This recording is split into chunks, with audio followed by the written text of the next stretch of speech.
Direct from the web, it's Billy Masters Live. And now, please welcome your host, Billy Masters. Oh, thank God. Hold on, people. Hello, everybody. Welcome to another week. I am Billy Masters, and this is Billy Masters Live. To my guests, I didn't say hi to you backstage, but yes, I see you waving. Okay. Oh, my God. One wave, then two waves. Oh, it's going to be a fun show. Oh, all right. First, let me just say, it's hot here in Boston. Oh, my God. Although I know I can't complain to my boys in Palm Springs, but it is hot. And I'm with old people who don't believe in air conditioning. So while my parents spent like thousands of dollars putting in central air, and they're close to death and they're being cremated, so they don't care about heat. Of course, they just throw back at me, yeah, you're always tanning, so shut the fuck up.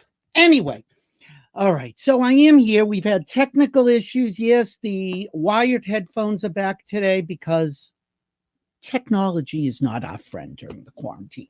And by the way, did the quarantine end and I just missed it?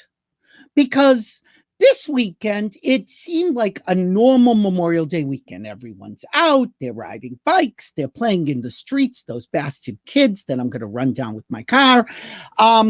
People were at the beach. A friend of mine called me and told me he was at Macy's. Now, really, would you risk life and limb to go to Macy's? Really? I mean, if you had a coupon, I get it. But otherwise, I don't know what's happening. The world is crazy. Anyway, okay. I got to get going with this show because it's hot. All right. I always open with a little personal anecdote. So I have this folder on my computer with just like pictures of me at various events over the years and famous people I've met. And there was a picture that just jumped out at me. Now, look, I got to see if I can find it. Okay. So I picked this actually for my guests because my guests love to criticize reality TV. And God knows, so do I, except I try not to watch much of it, except when I'm on. And because, I'm far older than everybody else, I remember Miss Anna Nicole Smith. I was on the Anna Nicole Smith show. Fleetingly, I might add. There was a buffet. She knocked me over. That's really all I remember. Anyway, so I found these pictures, and this first picture was taken just before Pride, so it was around this time of year, and Anna had an art exhibit. Oh, this art exhibit. You can only imagine this art exhibit because she's an artist. And this was taken, and I just love that it's blurry, and you could see the photographers in the background, not blurry enough for me to look as young as I do now. But the better picture, the posed picture, is this. Now, doesn't it look like we're on a date or something? Like that could be a prom picture. I mean, if you hired your prom date. And so I was in that episode, and what happened was one of her friends knew me, and they said, Billy, we are looking for extra people to, okay, these boys are going to tell you this, but I will tell you this, and I've told you this before. There is nothing real about reality television. Nothing. It is all staged. Now, in the case of Anna Nicole Smith, there's always a chance she's going to trip and fall and laugh. That's always a given. And so I said, well, if she's going to fall, I want to be there. Oh, sorry, I'm hitting the mic. So anyway, I was there, this art exhibit. My friend Warren Cucurulo, with a huge penis, used to be in Duran Duran. He paid like $1,500 for a picture that looks like a special needs student would have made in school and you'd put on a refrigerator. I mean, that's as specific as I can get. Anyway, so months after that, I think it was the second year, I was invited to Anna Nicole's Halloween show. Every day was Halloween with Anna Nicole. So here we are with Anna as a little vampire. Look at that. Wow. She didn't really know who she was going as, to tell you the truth. Somebody just put her in that costume. And just for those of you who remember, just for little laughs, here's her lesbian assistant, Kimmy, dressed as a nun. And then, of course, there was the ambulance chaser, allegedly father to her child, who I think is gay. Him, not the child. Howard K. Smith. All right, anyway, so we're just remembering Anna Nicole Smith today for no apparent reason, except that our guests are reality show junkies. They're television junkies, really. And they're also performers in their own right, and we're going to talk about that a lot. So, without further ado, and I'm only looking at them in a little thumbnail. Can I just tell you collectively, their body fat, I'm double it. Just saying, I can wear the cute t-shirt and I can be shot from my nipples up, but I don't compare to them. So please welcome on my virtual couch, the gay boys from the People's Couch, Scott Nevins, Blake McIver, and Emerson Collins. Hi, boys. Oh, see, now look at this. See, I knew this would happen. Why is it? Wait, oh, there we are. You just can't have me in the shot. Do you see? That's what happens. We have had enough of you already. We can just lean in. Oh, yeah. Oh, could you please? Oh, no, I have all other different formats. So how are you, boys? You're in Palm Springs, right? We are out at now you're here in Palm Springs. Blake and Emerson came out here on March 19th or something. My wedding was supposed to be on the 21st and it got postponed, and they were very sweet and said, we don't want you to be alone on the day that was supposed to be your wedding. So they came out here, and that was when the shelter-in-place order went into effect. So we've been sheltering in place, the three of us and my fiance Philip, for over 2.5 months now. Yeah, so we came out to be good friends, and then we stayed because there's a pool. And central air, presumably. Yes. So let's get it straight. So it's Blake on the left, Scott in the middle, and Emerson. Oh wait, now we're losing you. What's happening? Why did you lose us? I don't know. There you are. You're back. Your picture's back. Blake is the technical one. I can tell he's the brains of this group. Not really. Shut up. Don't make fun of him. Someday you'll need him to take care of you when you're old and gray in my age. He does that now. What do you mean someday? So can I ask you, how did you guys actually meet? Let me start. No, I'm going to start with Blake. Blake, talk. Well, Scott and I met, the week after you moved to LA. He was hosting Musical Mondays at a nightclub called 11, and I came with friends from a show that I was doing, and that's when we met. Yes. And then I was producing an event. I had met Emerson. I had heard about Emerson. Let's put it that way. And I followed him on Twitter, and I went to see him in Southern Baptist Sissies in Los Angeles, and I was blown away by his performance. And I was like, I got to meet this guy. We met, became friendly, and then I was producing an event, a show out here in Palm Springs. I said, would you both be on it? And they didn't know each other. But I said, it was a bunch of us, Constantine Marula. I mean, it was tons of people. So we had a bunch of people come out do the show. But Emerson loves to tell the story as I made him come over and audition for me. I mean, he did, because the Del Shores film, Southern Baptist Sissies, that I produced and was in, Bobby Eakes played my mother, and Scott was good friends with Bobby. And then he asked us all to sing on this benefit here in Palm Springs, but he never really heard me sing. And so he was like, do you want to come over and run your numbers? And I said, you mean you want me to come over and sing? An audition. Sure, I'm not going to embarrass you in Palm Springs. Exactly. Sure. But the first time Blake and I met, Scott every year on St. Patrick's Day hosts a Shamrock Shake party on the patio of a McDonald's. We take over a different McDonald's every year, and we have Shamrock Shakes and French fries, potatoes, and we have a big celebration. How patriotic of you. So Blake and I met for the first time at the patio of a McDonald's. The glamour. Well, since you mentioned Sordid Lives, I'm just going to show a little clip of you in Sordid Lives. Oh, yes. Now, would you like to guess what clip it is? I mean, I could gander. Okay, this is the NC-17 version, but here we go. Of course. My app. Yeah, we did it. We're saved. Now, if we die, we'll go straight to heaven. Yep, we get to meet Jesus. And ask him all those questions? I got a real long list, too. But that's a long time away. I mean, I don't want to die yet, do you? No, but it could happen at any time. Remember when Dwayne Hickey died of an asthma attack when we were in kindergarten? Do you think he'd reached the age of accountability? What? Nothing? Well, do you? What? You know, had he reached the age of accountability? He was like 6. Do you think he's in heaven or hell? Who? Dwayne Hickey. He had that asthma attack in kindergarten and died. So you think he'd reached the age of accountability? Well, I don't think he had. Thank God, because he was Catholic, you know. I know. Oh, hurry up. They're going to extend the right hand of Christian Fellowship. Here it comes. There it is. So, What? I'm glad we got baptized together. Me too. Oh, now there you are. Well, it never gets old.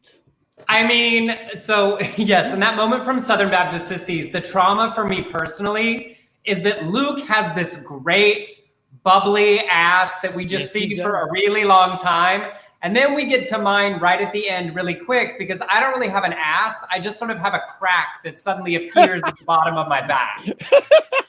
Like so that my legs can work. Like there's so little there. But it's like, that will be... And yet it's deliciously delectable to look at. And in every project Del Shores and I have done together, my ass has been on screen. That's true. As well it should be. And so we should mention, since you mentioned Del, you have a big benefit coming up this weekend, a reading of Sordid Lives, which is going to benefit various small theater companies around the country, particular ones that have produced Del's shows, as it should be. Yes, we're extremely excited. Like, we're going to do a reading of the original play. For those familiar with the franchise, it started as a play in 1996, then the film, then the logo. See, it's all right. We can still hear you. It's okay. Then the sequel in 2017. And so the 13 actors, this combination has never done it before, are from all 4 incarnations of the franchise with Leslie Jordan, Bonnie Bedelia, Beau Bridges, Beth Grant, Caroline Ray. I will be playing. Scott's already rolling his eyes because we're not talking about him. We'll get to you, Scott. Calm down. They're like, it's fine. Oh, I'm counting the celebrities. I'm so excited. Right. I cannot wait for this live stream. Like I've been seeing him working on it tirelessly. I'm like, this is going to be so brilliant.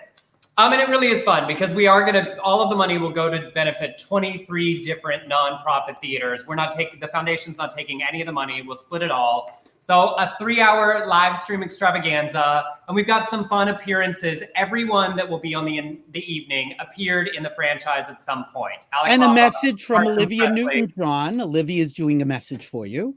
Yes, she is. I mean, let's be real. Like when you do these things, you start with the people you have to have, right? Of course. And so like Del had this great idea and he'd really been wanting to do something because we come from theater. And so we wanted to celebrate that. And our first was like, will Olivia do something? And then we'll figure out everything else from there. And of course, she's wonderful and has always been very gracious and said yes immediately. And so people can go to delshortsfoundation.org to get all the information. Yep. Sunday night, 5 p.m. Pacific, streaming on YouTube, on my channel, and on Del's Facebook page. Fabulous. We'll get to Blake in a minute. Now, Scott. Yes, Scott has quite a glittering event coming up. Is it next week? Yeah, it's Friday, June 5th, and we are also working tirelessly on that one. And it's here it is. Voices Voices of of Hope. Hope. It's called Voices of Hope, Together We Thrive. It's a benefit for Desert AIDS Project. And, That's all right. We can still hear you. We're having technical difficulties with your interview. Yes, that's all right. I can still hear you, though. It's fine. Okay. Well, we'll keep pressing the button every time it happens. So thank you.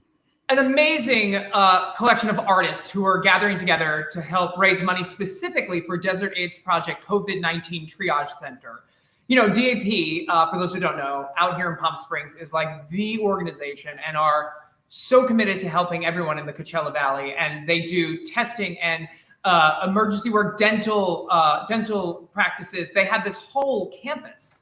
So what I love about them is that they are able to help a large group of people. And now we have all these celebrities signed on saying, yeah, we'll come on and we'll sing a song to help raise money for DAP's COVID-19 triage. So I'm thrilled. I mean, it's Kristen Chenoweth, Betty Buckley, Matthew Morrison, Megan Hilty, Ann Hampton Calloway, Maxwell Essen, Saquon Sengblow. Let's see if I can do it. Eric Bergen, Blake and Emerson, Carla Jimenez, and me. The rest. I think that's it. Yeah. I mean, it's quite a lineup, all singing. We are doing an opening skit, we'll call it. Yes, a sketch. Skit would be the right word. Oh, I mean, we will embarrass ourselves for anything, Billy. So we're I thrilled love that doing Blake it, is on I'm button thrilled to duty. be co-producing and hosting it. I love that Blake is on button duty. Thank you, Blakey. He's You good know, at pushing see- buttons, if you know what I mean. He earns his keep. I know. So I want people to know, Scott, I've known you for a really long time. Of all of you, I know Scott Pride the best because I run into you probably more often in New York than I do in LA. We're both always on the go. And you are also a performer. How did you get started? Oh boy, yeah. I grew up in Queens, New York, and so after college, I moved into Manhattan, and I started working immediately as a producer, producing nightlife events and at Therapy Lounge on 52nd Street. And Sure. I did a Monday night show that was a fake talk show because we had nothing else to put on Monday night. We couldn't figure out anything else. And I did it, and I booked Tammy Faye Baker, and she was amazing. And from that moment on, we started booking real celebrities. I pushed the button. I saw that. We started Blake, booking you missed real it. celebrities. And we had this huge list of 2 years of celebrities from Deborah Cox, RuPaul, Graham Norton, the original Queer Eye guys, tons of people who would come in to this bar to be interviewed and perform, and it just caught on. And so from then I started doing work at Sirius Satellite Radio, and then I transferred into television, and then I did a bunch of TV, and that's how they found us for the People's Couch. And that's what led us to where we are today. And you can catch me working at CBS on Tuesdays and Thursdays, 6 to 10. And let me just show a little clip of you in action. Oh no, wait, no, I can't show this. I can't show this. No. Here's a clip I can show. I didn't Hold on a approve second. this. No, I approve. Look, I'm like a kamikaze. I don't ask permission for anything. Hold on. Correct. Oh wait, no, that's not you. That's Blake. So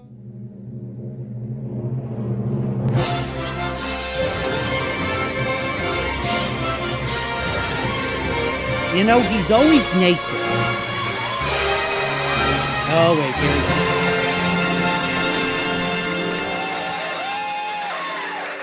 I am so excited and so gay, I'm combusting into a ball of glitter! You know that's what happens to gay men, right? When they get excited, into a ball of glitter. Or, the other reaction, they shit sparkles. It's pretty. I'm originally from Flushing, Queens.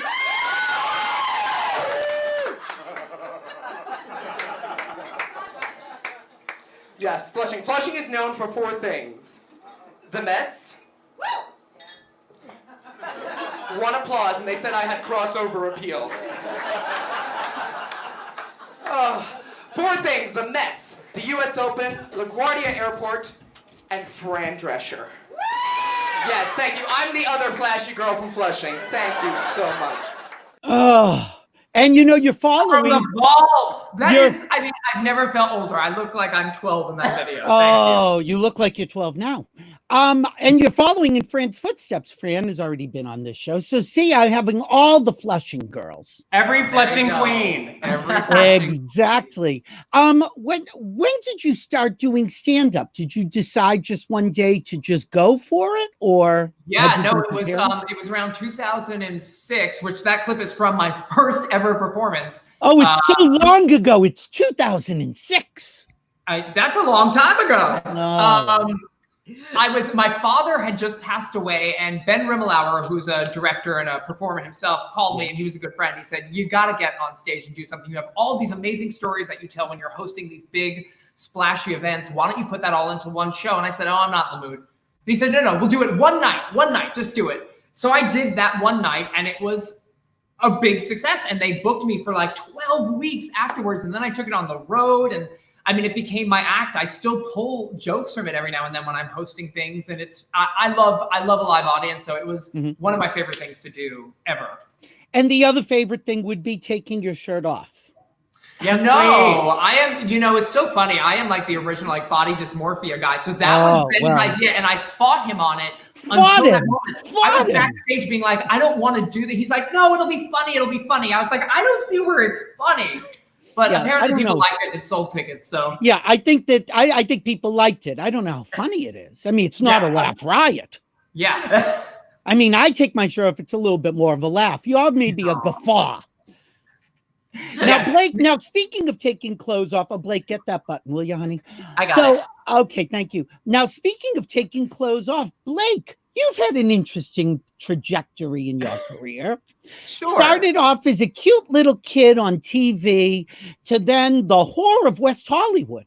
Is that fair? Is that fair? Was there a ceremony for that? I don't know.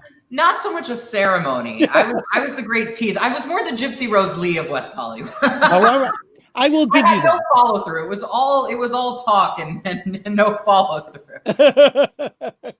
So how did you get? Let me ask you. How did you get started in go-go dancing? Because a lot of people probably remember you from Full House and The Little Rascals. So then there was a little gap.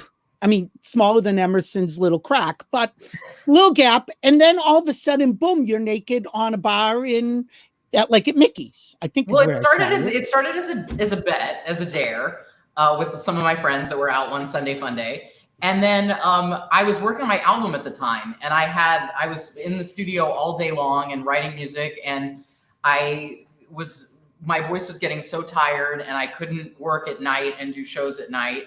Mm-hmm. And so it actually was like, I called it my paid cardio / vocal rest. So I would dance at night because I wouldn't have to talk or use my voice at all. And then I could sleep in because I was working until like 1:45, and then I'd record and sing all day and start over. And if I'm not mistaken, didn't I read that by go-go dancing, you were able to pay to get your record made? Yeah, it paid for my album. I mean, so I just took all my tips and did that. Well, a lot of people at the time had started doing like Kickstarters and GoFundMe's, and like I couldn't finance my own album, but I just didn't want my friends to pay for it. So because I felt like on the back end, then I could really, put the knife in it. About the back now end. You have to buy it because I didn't ask you to finance it. And so how did you end up getting together? I'm going to start actually with you. You guys ended up on this show for Bravo. Now, first, hands. Who slept with Andy Cohen? Crickets. Wow. Okay. I've known Andy for many years before. We never slept together. All right. Fine. I thought we were going to get a good story. Which of you would have slept with somebody for a show? Today. Okay. Today. Okay. I just look, because I can't be bothered. If you're not interested in sleeping your way to the middle, you can't be on this show. To the honey, to the bottom third. Yeah, exactly. Look, whatever it takes. It's like a pandemic. for a web series. Well, and here we are. So how did you guys get cast on The People's Couch? Blake, tell me. Oh, well, this is through Scott. Scott was being then I get being considered for another gig at the time. Yeah, there was another show on Bravo. I can't say the name, but it was about matchmaking millionaires. Yes, I remember that show. And they were interested because I have such a track record of matchmaking millionaires. Yes. They were interested in having me, and I got to the last thing, and I will stop the story there because it gets a little scandalous. But were you shirtless at the time? Were you shirtless at the time? No, I don't take my clothes off for things. We have talent. That's just for fun. All right. I take my clothes off for things. Thank you, Emerson. Finally, somebody telling the truth. Like the drop of a hat, a brief wind blow. Someone looks askance in my direction. There you go. Go to his Instagram. It's true. It's true. Thank you. All right. So anyway, you finished with that Maddie Banger. Wasn't that her name? Something like that. She was definitely mad. Yeah. And maybe batty is a better word. And so it did work out, and I was like, oh well, that was a waste of time, I guess. And then 2 weeks later, the same woman who was casting it called me. She's like, I have this amazing show you'd be great for. We want you on it. Do you happen to have 2 friends who watch TV? And I was like, yeah, and they're coming over right now to watch The Real Housewives. She was like, can we watch you on Skype? And I was like, this is weird. I was like, no, creepy. But we did. And so I set up a whole makeshift studio with lights, and we had lamps facing us, and we've all put on bright colors. And they watched us. and they were really happy with what we did. They were super thrilled, and they cast us and they started to build the show. And but then still hadn't told us we were cast, so we were like, oh, I hope we get it. So it was an amazing experience. We're very proud of it. We did 5 seasons, over 57 episodes. A lot of hours of TV. Yeah, a lot of TV watching and a lot of eating. For people who don't remember the show, it was groups of people, various groups of people. There were, I don't know how many groups, like 6, 8, but they would. You don't remember? Cycle Go watch through. Celebrity Watch Party right now on Fox. Yeah, right. No, it's funny because somebody said to me, I think that show's back. I went, no, that's a show that's kind of a ripoff of that show.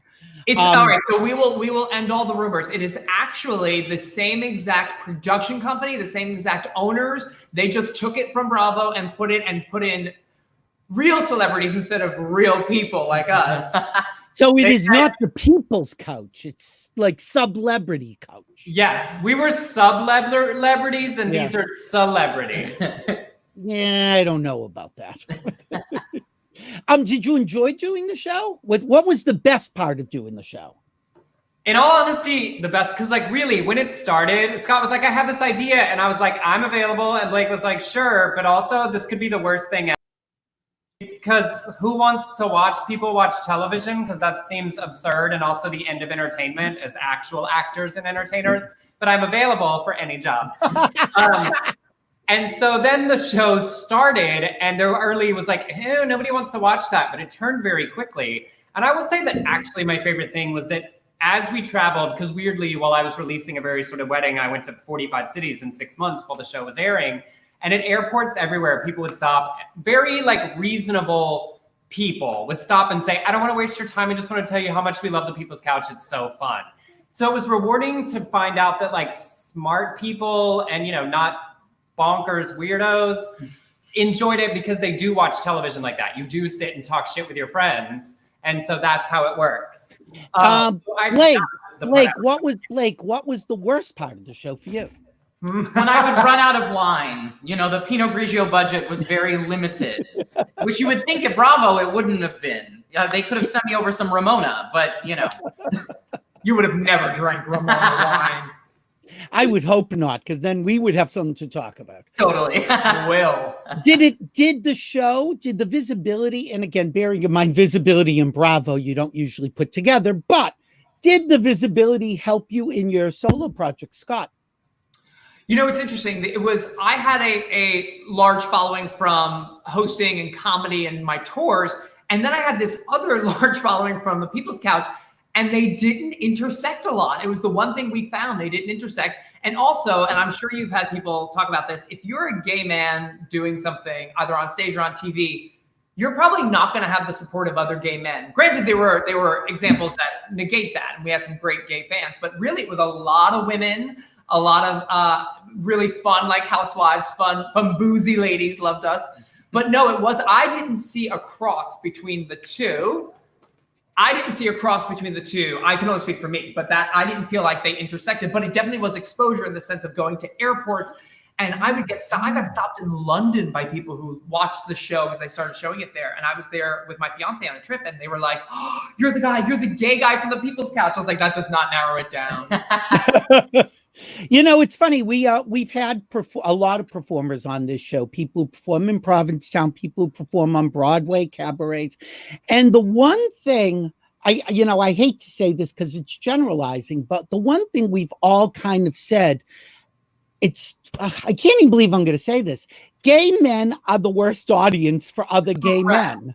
Unless you were a drag queen, a go-go boy, or, well, I can't speak for go-go boy, I may be wrong, but like a drag queen or an African-American woman singing your face off on stage. Well, we've talked, I'm going to have Judy Gold on again Thursday because she has a special that day. And we've talked with Judy Gold. We've talked to drag queens. We've talked to male comedians. And I had played Provincetown and found gay men were the worst audiences for other gay men, particularly who were comedians. Singers may be a little different. Drag queens, lesbians, straight women, big black women, they will come out for. Absolutely. But gay men, for some reason, and I don't know if it's a jealousy or they think they're funnier or they're more fabulous. I'm not sure. Do you have any ideas? I mean, my hypothesis on this, because I've spent a lot of time thinking about it, is that because a lot of us as gay men didn't have a traditional high school experience, because we were either bullied or we were somehow messed with and we were somehow marginalized in some way in our like heteronormative worlds that we had to exist in, whether in the closet or out of the closet. That's a lot of times we, and I do include myself in this because I catch myself doing it all the time, we sort of play out this high school drama, high school bitchiness, like the Mean Girl story. We sometimes play it out in our adult lives, and I have to catch myself on it all the time because I look at, I will say something snarky and go, that was mean, I didn't need to say that. Well, I know. I'll say it. I think that it sort of plays into either a latent insecurity or perhaps more than latent, that you're like, oh, if I applaud him, it's saying he's funnier than me or he's prettier than me, versus maybe I'm just applauding him because he's good. Right. I find it disappointing because, you know, when you look at how many people's careers exist purely because of gay men, how many pop divas, how many B actresses from the 70s, you know, where we sit in culture with the power we have in newsrooms and media rooms, we could single-handedly make certain gay men into stars equivalent to those, because in certain ways we lead parts of culture and we sort of choose not to by not showing up. And I think it's okay to say like this person's good and this person is bad, but it feels like we rarely say as a collective, like this person is great until they're dead. Yeah. Right. Well, we all like the dead people. Amazing. You know, it's like we're willing to talk about like the ones that have passed. And I've been trying to make a concerted effort myself to do more of that, you know, because we love being snarky also, like that wit and defense mechanism that's a part of who we are as a community, that we sort of all share, to ensure that like the targets of that, for me, like stay further outside of us. Because it's so easy to go after a gay man earnestly trying to share something with the world. And like, I'm trying to lean more in the direction of like, if I don't think it's good, just scrolling past it rather than saying anything at all. Well, I think there's a lot of also body shaming. And again, we've kind of touched on that with Blake and with Scott, I suppose. Emerson, of course, loves what little body he has, and his ass in particular. But I think that there is an insecurity in the community where there's so much focus on physical beauty. And I remember I knew George Michael slightly, and his last few years, the only thing you read about in the press is how fat he had gotten, how ugly he'd gotten. And once he died, everyone's like, we've lost this genius. And I'm like, well, could you have said that when you were saying he's a big fat pig shoveling mashed potatoes in his mouth? Which he was. But you could still be a good singer. Why do you have to be an underwear model to be a good singer? Yeah, it's true.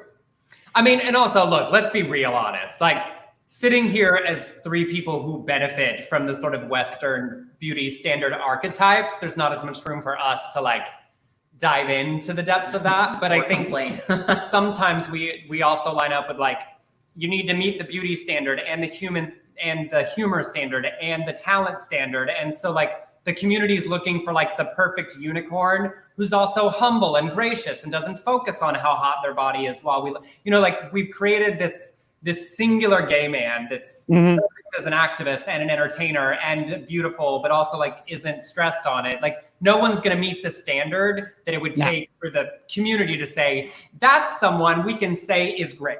Yeah. Well, Scott, you know, we were talking about you taking your shirt off in the show, and I agree with you that there's nothing really funny about seeing a perfect body. If you were a big fat pig taking your shirt off, that's a laugh. And I wonder if being as good looking and having as good a body as you have, does that work against you being funny? Do people think you're going to be funny? It's funny. One of your recent guests and good friend of yours and mine had a very interesting conversation with me back when I was doing therapy, the bar, doing the talk show. And he said, you know, I would get up and test out comedy stuff, and he would say, "You're very funny." I'm speaking about Bruce Valanche, by the way. He would say, "You're very funny, but because of the way you look, you can't tell those jokes unless you make fun of yourself first." And it was an amazing lesson because I was already very self-deprecating, but I wasn't leading with it. And I learned that if you lead with the self-deprecation, you break down the barrier, and then you can go, by the way, you, and then they're in on the joke with you.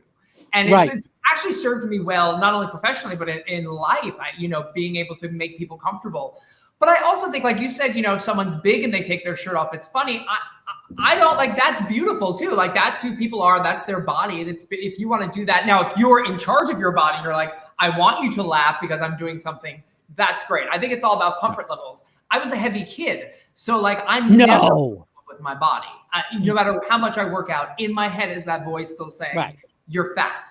And so it's for me that poster in that show, Ben was trying to get me to break through that. It never worked, but he was thrilled with the result. So I think that at the end of the day, it's about people's comfort level and within the community supporting each other. I do think we have the capability. I just think sometimes we, within our own community, break ourselves down into these little sub-communities, which can be healthy for feeling as a part of something. But sometimes we also set up these structures that say like, well, you can't be an otter because you have too much hair, or you can't be this because, and I think that's what sort of sets people to saying like, I'm looking at a gay man on TV. Sorry, I'm so sorry this is cutting out so much. It's okay. You're looking at a gay man on TV and you think, oh, well, but he's not that. He's not enough of this. And he's not, I think people want to put people into a box, and it's like the only way they can identify somebody is to say they're this or they're that. And I think when you take that category away from them, people are very uncomfortable because the easiest thing to do is to put somebody in a little box. And now we've lost them for good. Oh my Lord, we'll get them back. See, they're figuring it out. Blake is on top of this. That is the first and last time you will hear those words uttered. So I am willing to see, we have comments coming in. So let's say, oh Jesus, no, Erin Quill is texting us feverishly. Thank you, Randy Roberts. Yes, it is very sweaty here. Boys, I see you there. Oh wait, now we've lost Scott. Oh, look, he's fixing things. Chi-Chi LaRue is saying hi. She says hi to everybody. Kenny Morse, let me just, I'm going through comments, boys. Hold on, let me bring you both in. Okay, hello. Kenny Morse says, Emerson is one of the best actors, producers, singers, bloggers, and complete sweethearts I've ever known. Well, I have to tell you, since you put his face up. Yes. When I first moved to LA to do Southern Baptist Sissies at the Zephyr Theater on Melrose with Leslie Jordan in Dell's show, and I didn't know anybody, one of the first places I went out was Kenny's karaoke at Fiesta Cantina. Oh, yeah. I have to say that there is nobody more generous and welcoming. When you talk about how we as a community treat each other, and yes, generalizations being what they are. Yeah, of course. Kenny is such a great example of like, I'm just this little twinklet from Texas, like wide-eyed and what am I going to do in LA? It was so sweet and so generous. And, we can. And non-judgy. That's what karaoke was. It was completely non-judgmental. Yes. Kenny created such a welcoming environment that, again, you did have Broadway stars singing, and then all of a sudden you just say, can I sing a song? I sang there all the time. And you never felt uncomfortable about it because, yeah, I'm singing. It's karaoke, honey. It's not a showcase. Calm down. Yes, it was a place where the only rule was have a good time and be nice. And in fact, because like I sing like Diet Josh Groban, like I am not like gonna do a karaoke number that anybody's excited to sing. And Kenny was still like, go ahead, it's late, it's fine, do it. And everybody that sang and had a good time, people loved. It was the people trying too hard for their like American Idol audition. Yeah, that the crowd was like, we just want to have a good time. And that's the way I like our community best. But don't you think because you were young and cute, people were going to like you anyway? I know that now, but when you're carrying all of that baggage of your like, we talk about like body image. Like I laugh and I put myself out there basically unclothed because I'm 140 pounds soaking wet. Like I've never hit that number. But as a skinny kid in Texas who like, if, throwing a football might puncture my sternum, was a different kind of trauma. Yeah. And so, yes, now I look back and think, what were you worried about? But, at that, when you're in that moment, you don't know, and you worry about all that crap that doesn't matter. It's funny, Scott, you were talking about body image and what you see in the mirror. And I had written for Joan Rivers, who was a tiny little thing and would tell these fat jokes. And one of the things I learned is that after a while, the audience actually, you can mold how they see you. And if you've put this image of you out there and that is part of your act, they're going to just completely shift. It's sort of like watching a movie and you see somebody who you wouldn't think everyone would fall in love with. But if the script says everyone falls in love with them, you're going to buy it. That's the reality they've set up. So I think it is possible to do it on stage. It's hard. Somebody mentioned something about Cheyenne Jackson. Now, you're not looking at Cheyenne Jackson for laughs. He's actually very funny, but you wouldn't expect it. But why is that? Why don't we expect good-looking people to be funny? Is it because we think they can't be one and the other, that you have to be one or? I think that's it. I think people, again, like to put people in little boxes. I mean, when John Hamm went on 30 Rock, it was a very premeditated idea to get somebody that good-looking, had come off a dramatic series, to be that funny and kind of self-deprecating, as you said. Well, and it's reinforced by cultural archetypes. It's like you're not expected to be attracted to, quote, ugly people, but you don't expect attracted people to be funny, because dramas star pretty people and comedies star interesting looking people. Right. We literally build it into our culture.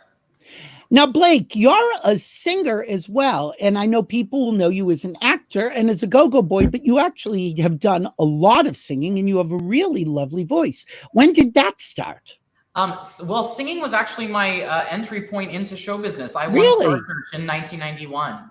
I was the junior vocalist champion the same night that Billy Porter won. Wow! And so, I was a singer first before anything else, and that's what led to Full House and Little Rascals and all those other things. It all started from Star Search, so singing has always been a part of what I do. Was it as much in front when you were doing the acting roles, or did you have to put it aside? No, I was really lucky as a kid because a lot of those roles the singing kind of overlapped. Like Full House, they wrote that first Yankee Doodle episode based on a performance that I had done on Star Search, and they didn't know if I could act. So they wrote a part for me, then I had to go in and audition for the role that was written for me, and then they realized that I could put a sentence together and got the role. And then when I was doing the Little Rascals, they didn't know that I could sing. Really? They decided midway through the rehearsal process that they wanted one of the set pieces to be a talent show towards the end of the thing. And the director, we were literally in rehearsal, and the director, Penelope Spheris, says to me, like, "Oh, honey, don't worry, they'll dub you." And I go, well, I sing. And she's like, no, honey, we'll get a kid singer, like a real singer. And I went, well, I won Star Search. Is that not real?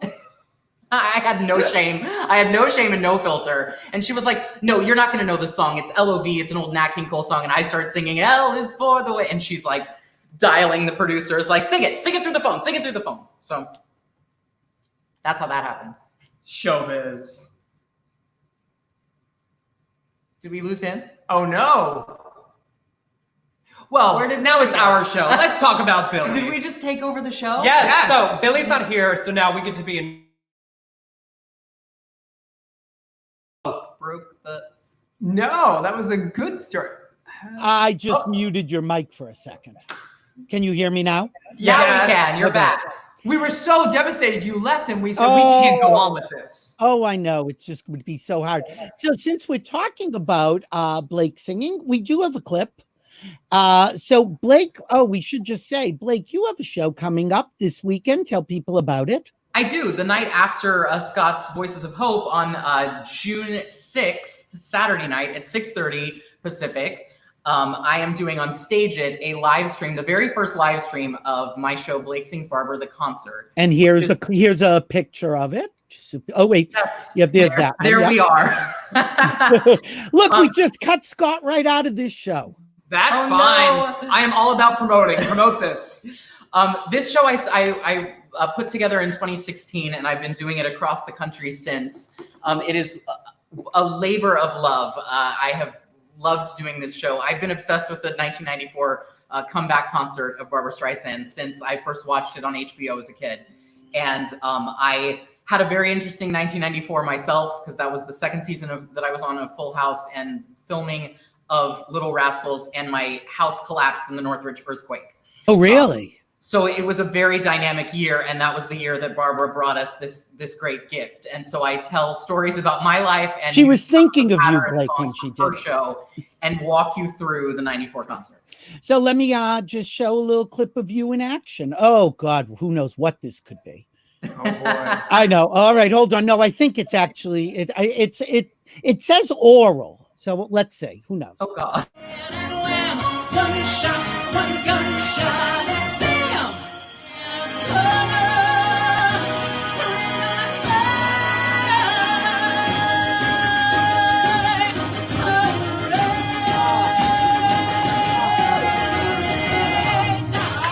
misty water caught in memories of the way we were. With all there is, why settle for just a piece of the day?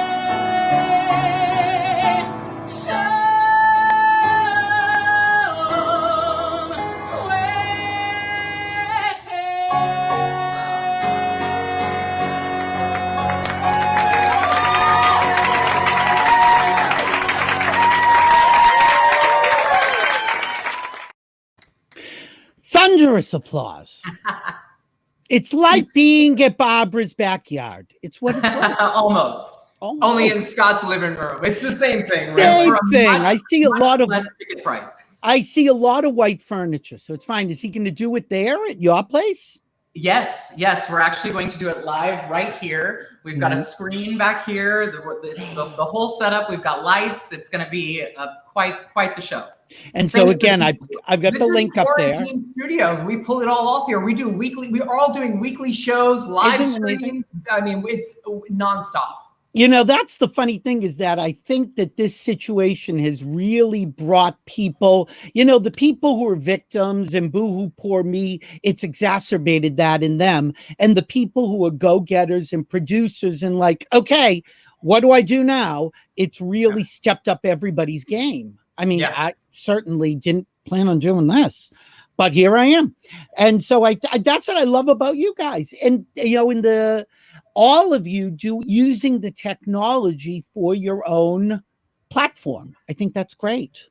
Yeah. Well, you too, though, right? I mean, I've Yeah, seen well- the experts you've had on. It's been amazing. Well, you know, I've said this so many times, and I don't mind. Let's see, I got a banner here. So what happened was, as you guys know, but I should mention it every once in a while, Seth Rudetsky and his husband, James Wesley, are doing twice a day. I'm doing 2 a week. I can barely manage. They're doing twice a week, twice a day shows for the Actors Fund. And so if you want to donate, actorsfund.org, broadwaycares.org, great organizations, you know, go see their shows too. And, you know, buy a subscription to my site. But for charity, those are places that make money. And I told Seth he was doing a great job. And he's like, so bitch, why aren't you doing something? I'm like, I had just had rotator cuff surgery. I had one arm. I'm at my parents' house in my childhood bedroom. I'm like, what am I going to do? And here we are now. There's a studio. So yeah, it's been, but you do, you know, in a way, having a focus and having a project, I think actually has made this whole situation much better for me. I don't know about you guys, but I have something to work towards. I really don't think about Corona very much because I'm too busy.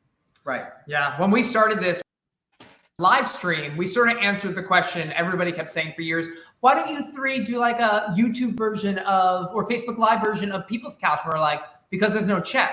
But once this happened, I was like, let's do it. It's fun. And they were game for it. And we were all here in quarantine. And the first couple of episodes, we'd say, we're doing this so that you can escape the sadness of quarantine. And then suddenly I realized we stopped saying that because we are so lucky to have each other and we have this beautiful place to be. But we also felt like we're putting this out into the world to make people feel better, not just because of Corona, but because they actually enjoy it. And now people join us every Wednesday and Thursday to watch The Real Housewives of Beverly Hills and New York City.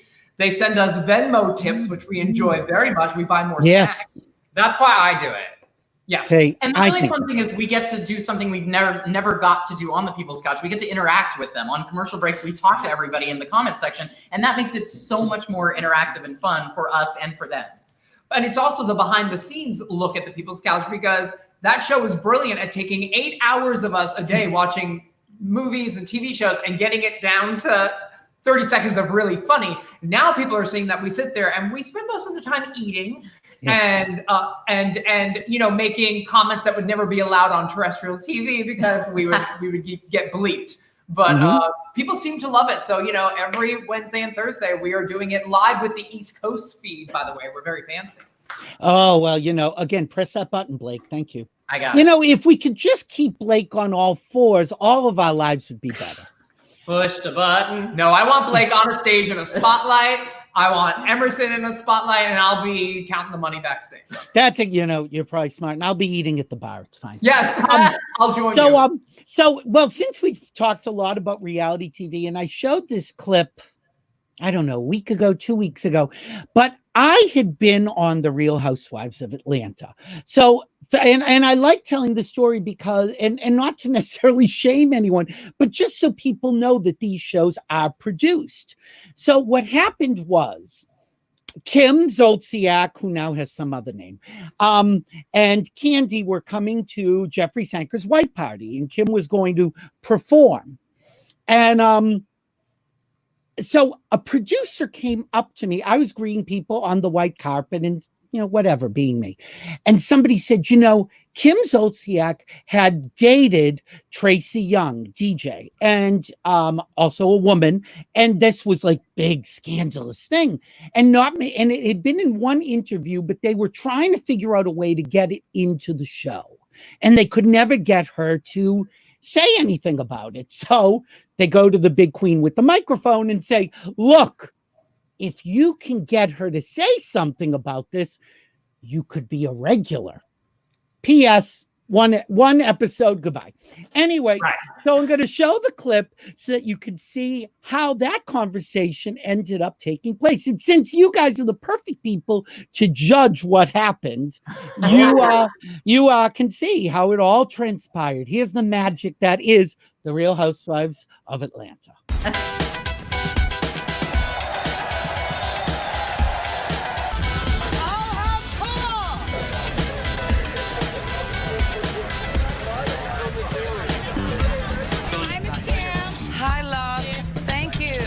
The White Party is an all-weekend event consisting of several parties. I'm performing tomorrow at the Tea Dance, so tonight is my night to relax and have a good time. So do you. This is your first white party. Right. I'm excited. I'm excited. Now, you said you're single right now, but you were in a relationship. I had a connection with Tracy, and we were involved, Yeah. No, and she said some nice things about you as well. Everyone makes it like salacious. You sleep with, was that serious? Okay. I did the I would have told her who I slept repeatedly asked about Tracy. So I slept with a woman. Big deal. Call it a day. Keep it moving. What else do you want to know? Great to see you. Good luck on the party, baby. She can't get away from me fast enough. But you got the clip out. You got the clip. Yeah, okay. But still, it was just so ridiculous. And everyone was very excited about it. And I'm like, oh, God, whatever. But I have to tell you, though, and this is the God honest truth, our show was very slightly produced in the sense that they were in the other room. They'd set up the 2 cameras and the lights. They would tell us what we were watching that day, and then they would leave us. Oh, really? They wanted it to be as real as possible. They worked very hard at not producing us. Oh, Every once in a while, they'd walk back and say, hey, can you talk about this topic before you watch the show? But that's as far as it got. They would never be like, hey, can you reshoot that and say it funnier? Whatever we did, there were times where I was in the middle of something I thought was funny, and then I would burp or get a hiccup, and it was well, I can't say it again because they're not going to use it. It won't be real. We lost so many good lines because we swallowed the words sometimes. But it's so different on the lifestyle shows like that one, because there is a story producer who's guiding all the threads of what we hope the season is about, and something happens and they want to shift it. But that doesn't make me like this stuff any less, because it's now so meta, because the people who have been on a show for a really long time, they self-produce. You can see them in scenes, like realizing what direction it's going and trying to shift it. And I like that just as much because it's just as funny to watch like a non-actor produce themselves in a story that's happening in their real life. Yeah. Who has been on a reality show of the three of you? Okay, Scott, what were you on? We all did an episode of Below Deck together.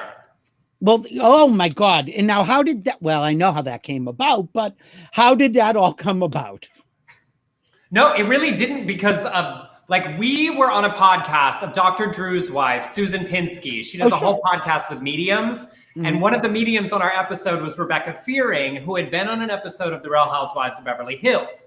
And afterwards, she said, I love you guys. You're really great. I'm thinking about booking a Below Deck charter, and you guys would be great as a part of my group. And we were like, yeah, sure. That'll never happen. Sounds great. 2 months later, we get a call from Below Deck casting. They were like, hey, this group is being put together, and they, are including you. We were like, we're on another. Oh. Yeah, we don't really care. And we were like, we also don't really know her. And they were like, yeah, we don't really care. And so we went for 48 hours on the yacht on Below Deck with Captain Lee and Kate Chastain and all of these mediums and Dr. Drew's wife, Susan. And so for 48 hours, we just played on a boat while they did like psychic readings of the crew. And was it a fun experience? Good experience? Bad experience? It was wonderful and weird. Yeah, it was. There were parts of it that were extraordinary. Being on that boat was incredible, and the service and meeting all these people we've watched on the show for years. But there was other sides of like the flip side of it is like they put you in like a janky hotel before you get on the boat. Like I was sleeping in a kitchen on a cot. Like, are you kidding? But I will say, you really do get the 5-star yacht experience. Yes. Like it isn't just like, oh, we're doing a reality show and yay, y'all are here. Every time Blake finished his glass, like there's more champagne. What do you want to eat? Here's all of it. Like the yacht experience was amazing. And also in the background, they're shooting the show and they do a really good job of the cameras being unobtrusive for the most part. Yeah. Mm-hmm. And so it's very easy to see how some people sort of forget cameras are around. Well, especially the crew, I'm sure, because the crew has had a lot of time, but the guests, it still has to be weird for them. Yeah, but it's like you're having dinner and the camera's like at the other end of the room and you don't think about, oh, they're in a tight close-up. I mean, we were always aware, but I can see how other people like would end up looking dumb on television because they kind of forgot the camera was around. God, we have so many questions coming in. First, Eric Hyman says, hi, guys. Hi, Eric Hyman. We love Eric. Eric is a faithful. Oh, look at this. And he sends us all hearts. Thank you, Eric. We love Eric. Erin Quill, of course, is talking about us. Oh, look, Erin said Scott does a lot for the Actors Fund. Scott, there you go. Getting a little shout out from Erin, our good friend. Sparkle, an all-star holiday concert every year in New York City. Yes, Erin has been in every year. Yes, and Erin's coming to your wedding, if I'm not mistaken.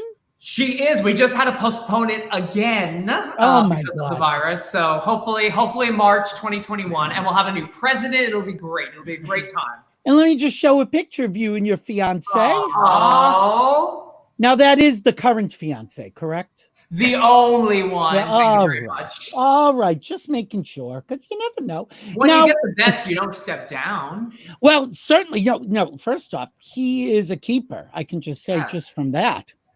But I don't know. I think you look like a perfect couple, actually. Thank you. Well, he's a doll. And what I found out during our time in quarantine, he can cook and bake. I didn't know this before I put the ring on. I was like, oh, this is very exciting. So he's quite the cook and the baker. So are you saying that after quarantining, you will no longer look like this? God, that picture. I wish I looked like that picture still. Look at her. Oh, well, just for those of you looking at him, look at him. Hello, who's that? Be like, oh my God, I love that. That's Are you in aznude.com? That hungry twinklet. No, that was from Southern Baptist Sissies. Oh, that was in prison. No, that's from the loft scene where we make out and then he almost punches me and then he runs away and then we cry while Willow lip syncs to Winona Judd. And just so Blake doesn't feel left out. Oh God. There she is. There. And in case you need now, Blake, can you explain this picture? Yeah, it was a Halloween costume. So you're like in mid-transformation. Yeah, it was Superman mid-transformation. Wow. So it's like when Wonder Woman would spin, you kind of melded the two together. Like I stepped out of the phone booth a little too quickly. All right. There was Billy, yes. I think it was that year when we go to Halloween parties together, we try to do like fun costumes, but it just explains exactly who we are. Emerson would go as like, oh no, that year he was the Superman. I wore 4 clocks and nothing else as a waste of time. And Scott went as Elaine Stritch. Yeah. I mean, I couldn't have more clothing on, right? And these two were like, and I'm here with like a martini glass. Oh God. And then what has been like other themes? Like, have you ever done like an actual theme where it actually was cohesive? No, we've never done a group I don't costume. think we have, no. Because I won't take my clothes off. It's terrible. Well, I know. Oh, it's which I don't understand. Like you work that hard and keep it covered up. What's the point? Thank you, Emerson. You know, I like him. Aaron just told us Liam came in the room and just said hi to Scott. He's not saying hi to Uncle Billy. Fine, whatever. You know, I have burped that kid. And David Rothmiller is saying hi to us. You know, they're all saying hi to Scott, you know. Oh, congratulations. Oh, because he's getting married, you know. Right. Whatever. I want a wedding in a big church with bridesmaids and drag queens. And Fabio says, congratulations. All right. Well, this is an interesting question from Jim Schnowbrick. I think. I'm sure I'm screwing your name up, Jim. Sorry, I'm 100 years old. Would any of you do a new one? Well, Jim, you may want to rewind this show. I've done 3. Well, better right, but now have you shown your dick? No, for a lot more money. Oh, all right. So you would. Scott? No, but I would point you towards Emerson's Instagram account. You will get everything you need, and then go see Blake's, and you'll get everything else you need, and you'll be completely satisfied with male beauty. Blake, would you do a nude scene? I don't think I'd do frontal. All right, fine. But backle is okay. Yeah. All right, fine. Well, Blake. here's a great example about full frontal nudity. When we did Sortalize the series, there's the final episode, there's a big scene at a gay theater sort of mocking like gay plays and how like if you want people to come, you have to get naked men on stage. And so you see in the series as it aired on Logo, a shot of all of the actors from behind, 4 of us from the cast and 8 extras. You see the row of asses. And for the DVD, we shot it from the front for it to be full frontal. Oh. And the 4 of us main cast, 2 of us are standing behind a chair because I was like, I'm not showing you my dick for a DVD extra feature. Like it needs to be for like an awards worthy role. Like if I could be in the running for a Tony for this role, here's my dick. Absolutely. But I was like, for an extra feature, no. And I get messages from people saying, I wish that chair wasn't in the way in Sorted Lives the series. And I was like, that's so a weird way clever. to say, I want to see your dick.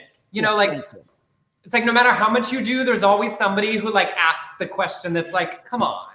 Well, you know, obviously our friend Jim wanted to know if you would do nudity. So you would under the right circumstances. Oh, and Aaron Quill just said dicks don't get Tonys. So there you go. There wasn't that play that like Ethan Hawke or somebody did where they stood up out of the like bathtub. Like people have done it. Oh yeah. Take me out. They were swinging their bats and their dicks. But on the flip side, Naked Boys Singing was not in the running. So no, that is true. That is true. Somebody has asked me, am I going to Provincetown this summer? Well, here's what's going on with Provincetown because people have been asking. No one knows what's happening. So you just got to take this day by day. Shows have been canceled. Bars will be closed or socially distant. And, you know, frankly, Provincetown isn't about social distance. So, you know, why bother?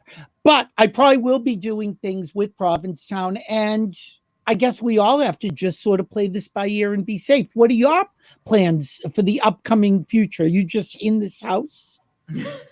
It's like Big Brother. Here. It's like Big Brother. It is. So I mean, that is where we can really make money. We should just start a live stream and let people watch us all day long and pay because, you know, we're on Cameo. You can find all of us on Cameo and we'll do things on camera for money. But I think maybe a live stream of us, like Big Brother-esque style, would be the way to go. It'd just be us sitting at our computers, like planning these shows. Are you? But seriously, how long are you planning on staying together in the house? Do you have plans? I mean, it's a little bit to be determined based on like how LA County expands. We were just talking on my show the other day about, I think what's going to be weird for artists and entertainers is that as we get to these additional phases of opening up, it will feel a little bit more like the world is open and life is functioning. But what all of us do, all of the kind of venues we perform in, all the sets we work on, will be the very last round and may take longer. So we may be looking at a fall where the world is open, but there are no concerts, no theaters, no shows, because they haven't figured out how to like cost effectively run a venue with social distancing. So we may all be twiddling our thumbs and chatting with each other online longer than the wider culture. Right. Somebody asked, I can't post it because it's way too long, but somebody said, we know who Scott's with. What about the other two? So let's start with Blake. Blake, boyfriend, significant other, just sitting there touching yourself inappropriately while eating? It doesn't take a long scroll through either of our Instagrams to know that Emerson and I have been together for 6 years now. Oh, well, there you go. So see? We don't post a ton of it so that we sort of keep the work, posting on, like, so that your relationship doesn't feel like that's part of your job. But we did start dating shortly after the People's Couch started, but we didn't tell the producers in our house producing our show until the second season, because I was like, you're not paying us enough to put that part of my business on camera. And at the beginning of the show, we didn't know that it wasn't going to become a lifestyle reality show, because they were still not certain of the format. So we just didn't want to like take that liability. Yeah, I know that I've seen both of you post things, but it's also sort of been couched in a way that, well, are they, aren't they? Are they still just still as a couple, or are they just working together? So in a way, I think that's clever, because you're not keeping anybody excluded. It's sort of read into it how you want. Yeah, I mean, it's like I post the anniversary and like those things, it's like no hiding. But I've watched other people have relationship problems from making too much of their public-facing social media presence about their relationship. And also then you start going, I don't want to think, oh, are we doing this today for us? Are we doing this for us today so we can post about it? And that's just, for me, the line of how we make sure that we aren't about the work. The three of you, have any of you worked with somebody, aside from obviously Blake and Emerson, in this situation? Have any of you been in relationships where you've also worked with your partner? No. No, I have one other time, and it was not successful. Yeah, there you go. It's always the young one. Okay, so I'm going to ask you some questions now. Did you do the cards, Scott, that I asked you to do? No, what cards? Okay, no, it's not. Reader, what cards? No.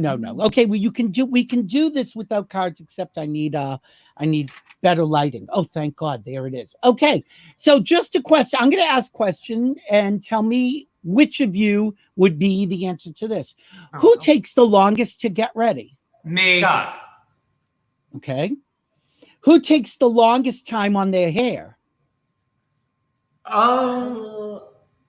Not me. Not him. Maybe together? I think it's probably within the same. But look at this masterpiece I have to live up to. Yeah, I know. It is really insanely beautiful. It's a piece of art.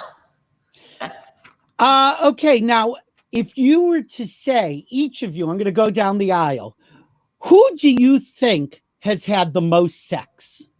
Blake. Emerson. Scott. Emerson. Yeah, definitely me. Okay. I love that. Okay. Who is a morning person? None of us, really. I guess out of the three, it would be me if it had to be, right? Yeah. Scott's the closest. Yeah. All right. But what is morning? What is what? What is morning? Somewhere between noon and 5. Okay, good. That's my kind of morning. Okay, good. All right. Who is the first to apologize after a fight? Me. Yeah, probably Emerson. Yeah. Okay. And who is the peacemaker? Also Emerson, probably. Right? Like with the three of us, probably me. In general, Scott. In general, probably Scott and I are pretty equal. Like others. Yeah. God, we're not getting enough of things that Blake does. Okay, let's see. Who enjoys the most trash TV? Oh, definitely me. Emerson. Oh God. Who's the most highbrow? Okay, well, apparently Scott's fiance is. Blake. I think of the three of us, me probably. I think it's like Blake, me, and then Emerson is like, I In just the want basement. Cheez-Its. Yeah. Who eats the most?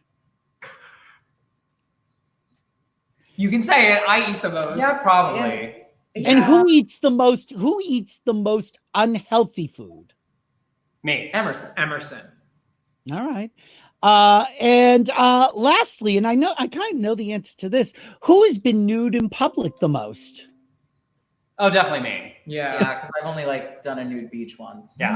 I love that this was just a profile of Emerson's terrible habits. Yeah, well, basically, I mean, okay, what is one thing, Emerson, let's ask you about Scott or Blake. What is one thing about them, each of them, that you admire the most? Okay, and like in all sincerity, Yeah. Scott is always there.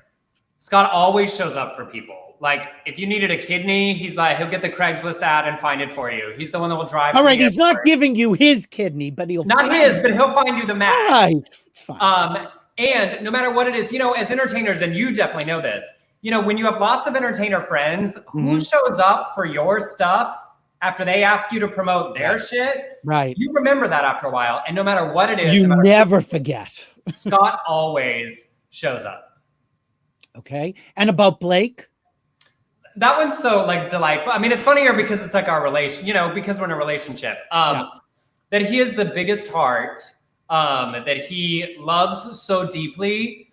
He cares about other people's art. Like he will do anything for other people's shows, for their music. Like people know him as an actor and entertainer, but what he actually is best at is as a director, like creating a vision for other people in a way that really is just about the work. It's probably actually the greatest of his gifts. Okay, what would you change about Blake? No comment.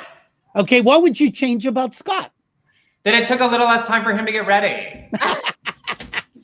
Okay, Scott, same question. What do you like most about each of them? All right. It's actually kind of easy for me. For Emerson, it's this wonderful mix of he's incredibly smart. And I think sometimes when people see him just being funny and snarky, they're like, oh, that's easy for him. If you dive into those jokes, some of them are so brilliant. And then when you talk to him in a non-joking manner, he's so smart. And then you put on how talented he is, not just as an actor, which he's brilliant, but as a producer, a director, and by the way, as a singer, as much as he likes to downplay it as, what do you call it, like Josh Groban? Diet Josh Groban. Yeah, no, he's got a beautiful, beautiful voice. But beyond all of that stuff, it's just, he's a genuinely good friend, and he's brilliant at saying, like, I sense that we have a friendship problem coming or something, like we're going to nip this in the bud. And like, he doesn't do passive aggressive stuff. He just really goes for it. And I appreciate that. There's a level of honesty and realness. And for Blake, it's sort of what Emerson said. There's a level of just like love and compassion and sweetness that, is mixed in with immense talent and kindness and smart, just so smart. And like, I love to produce things and come up with ideas. He does it on like a daily basis. He wakes up and says, I'm going to film a video where I'm Belle and Beauty and the Beast. Oh, by the way, I just recorded the song in the bedroom. I'm like, I barely had my morning tea. What are you talking about? And it's that sort of passion and drive mixed with the talent and just a great heart. And honestly, I think we have more of the gay Broadway diva worship stuff going on, whereas Emerson does too, but we go like overboard. We have parked deep dive Malibu house together.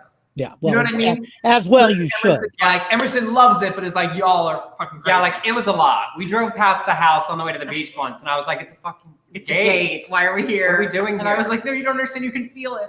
But if you hike around the bluff, anyway, I'm telling too much. He's not wrong. Okay. All right, but now, so what would you change about each of them? If you had to, because I'm making you gun to your head. What would I change? That tone of voice.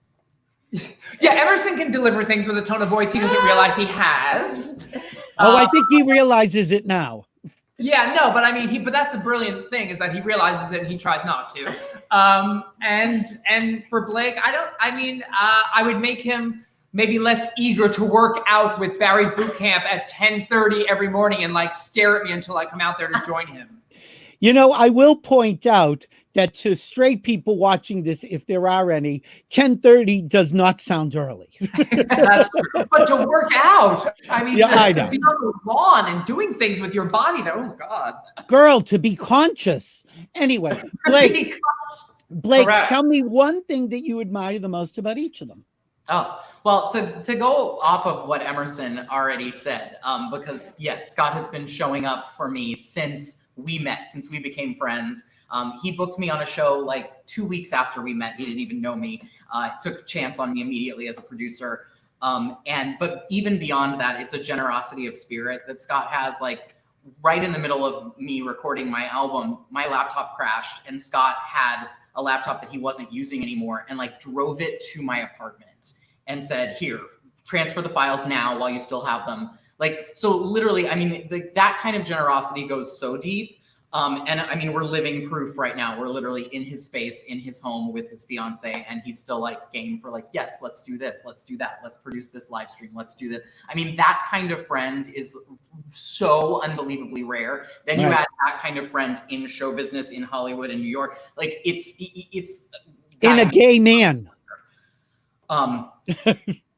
And my dear Emerson, my love. No, really, the one thing that I mean, I could go on for days about like all the fabulous things that he is, but like, I feel free to. We have time. Go ahead. I grew up in a show business family, and a family of actors, and my dad was an acting coach and a producer and a studio executive, and like everybody in my world was like a successful actor. I've never actually met a more talented actor than him.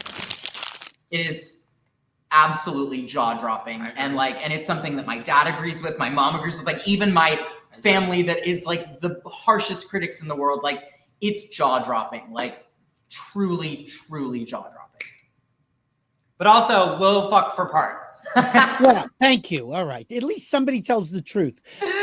What would you Blake, what would you change if you could change one thing about each of them? If I could change one thing about Scott, it would be I would want him to look in the mirror and see what we see. And not what he sees. That's the one thing I would change. And Emerson?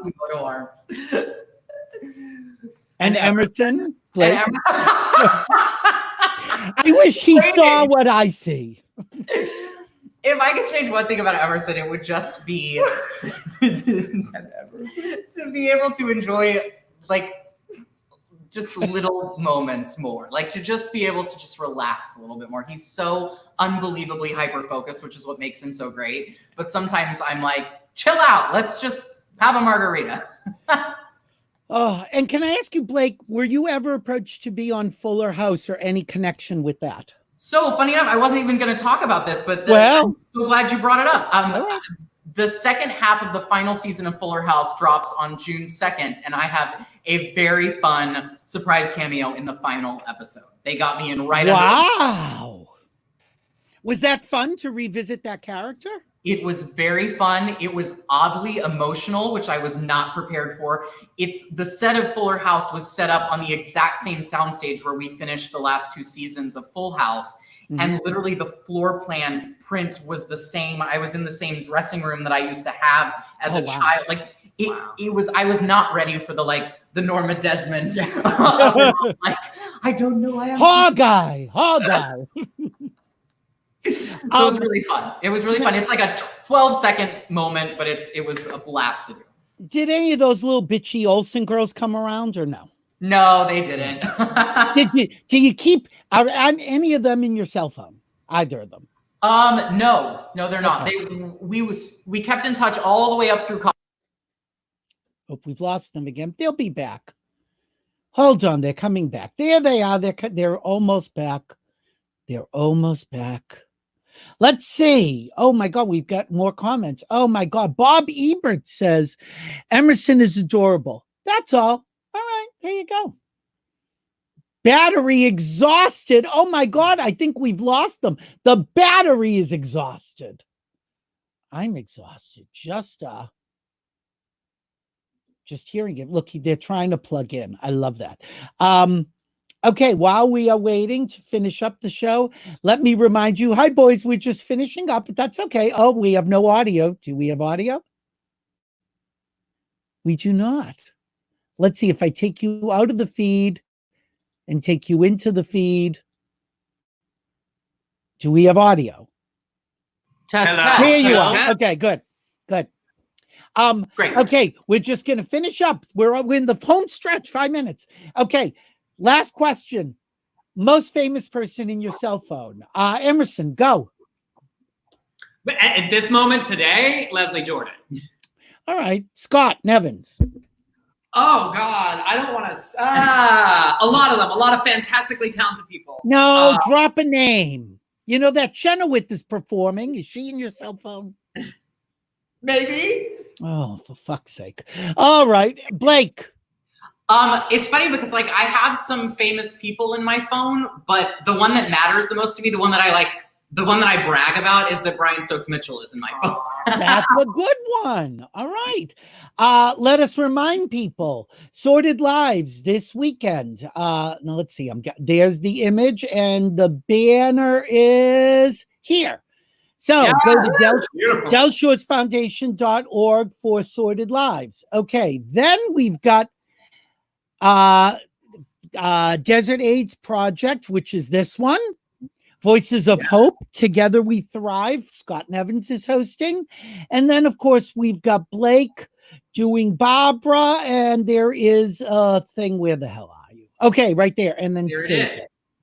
Oh, my God. There's too much technology. I need a producer. For God's sakes. I'm not getting paid nearly enough for this. I'm not getting paid, period, for this. But I do want to say thank you specifically, and I'm going to even take myself out, specifically to Scott, because there was somebody who was scheduled today and who pulled out the last minute, and Scott jumped in and said to me, if you need me, call me. He was very Diana Ross. Very and Diana so Ross. And then I said, well, wait a minute. They're all there. Why don't I get all of them? And, now Scott could have said, well, fuck them. I just want to do this whole show myself. But he didn't. He wanted all of you. And, I think that it's a credit. I think everybody has seen, obviously, your relationship over the years. But I think it's a credit to all three of you that you've really kept the friendship first among everything else, whatever the work is, whatever boyfriends there are, houses, fiancés, Palm Springs, come and go. But the three of you have stayed. Well, I'm not saying he's going, Scott, calm down. Thank you. But, well, we hope. I mean, March is a long time. Anything can happen in a pandemic. But get it in writing. Get the house in writing. I tell you that as a friend. But the fact that you guys have really stayed close, and I mean, you're just so much fun individually and collectively. I just really appreciate it. And I want to thank you for being on the show today. Truly. Thank you so much for having us. This was Billy. so fun. And please, everybody, follow them on social media. Social media, Blake, quick, what is it? Give me It's all just your... at Blake McIver across all of social media. Oh, he's so simple. I love that. The youth are so smart. Scott? I love that you're the youth. Mine is at Scott Nevins on Facebook and, on Twitter and Instagram. Facebook is official Scott Nevins because I guess I'm official there. There was another Scott Evans, apparently. And Emerson? And my Instagram is Emerson Collins and Twitter is actually Emerson. Oh, all right, great. I want to thank you guys for being on. Oh, geez, hold on. I want to bring you on full screen. Thank you all. All right, now look, he's finding his light and everything. Yeah, as if there were bad angles. Calm down, all of you. Go eat something. Thank you all for being on the show. I really appreciate it. Good luck with all the events, guys. Thank you so much, Mike. Oh, bye, guys. Bye-bye. I just wanted to wave to you. Okay, bye. And I want to thank you guys for watching Billy Masters Live.